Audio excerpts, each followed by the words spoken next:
Hello guys, good morning. So, I want to do this reaction video no karon kay marag na ano gid ko ba kanang nice kay sa akong feeling no. Kay nag-uul jud kay ko gahapon. Hmm. Kay abi na kung dili ko makasimba kagahapon. Nag-out ko sa trabahoan kagahapon mga 4 na. Pagkatapos yung mga 4 pa nag-out no.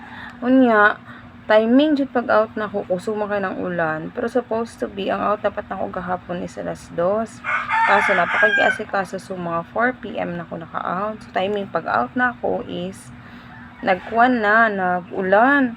Kusog kayong ulan guys. Unya nagamotor man ko mag-uli. So naalanganin ko mag-uli kagahapon. Nag-uul kay ko kay nag-expect ko anya nagsabot kami sa akong mga katrabaho na dapat ang schedule ko karon is 5 AM. So nag-isip ko kagahapon kung di ko kasimba Sabado, Domingo dili ko makasimba.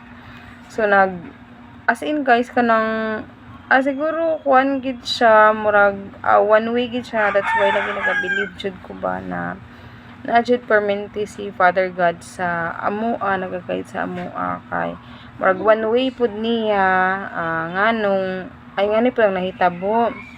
Tapos while waiting kay nagatanaw lagi ko sa mga young valley dancer dito sa Veranza kana sila summer dance, nakalimot ko kung sa ang specific aton title nila ba, pero basta ballet dance siya for younger ones or sa mga students.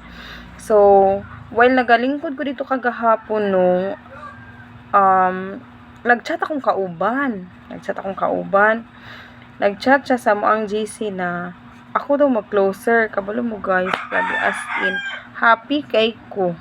No, kay di na ako mag-guol na mananghid o dili na ma-conflict ang mga schedule kay nag-ingon sila na ako na ang mag-closer kay akong kauban na isa, siya na lang ang mag-opener.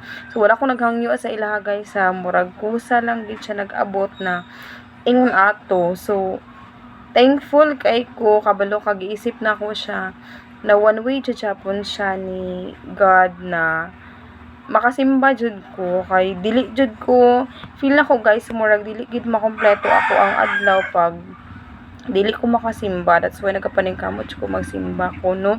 So bisag feel ako good no murag imposible na kayo nya naulaw naman ko man sa gighangyo sa mga manager guys unya maapektuhan nato ang trabaho ana, maapektuhan nato ang attendance status, so maapektuhan nato ang performance. That's why nagapaningkamot ko na makasimba kung dili maapektuhan ang ako ang work schedule. So agahapon so thankful kay ko. So very early in the morning nakasimba mi kaganina. So karon bago lang ko nag-abot gikan sa house. Tapos guys, before ko mag-end, na ako'y i-share kagahapon kuan siya nag-share sa ako about sa Bible about sa church doctrine nila. So as Iglesia ni Cristo lahi man gid ang among ano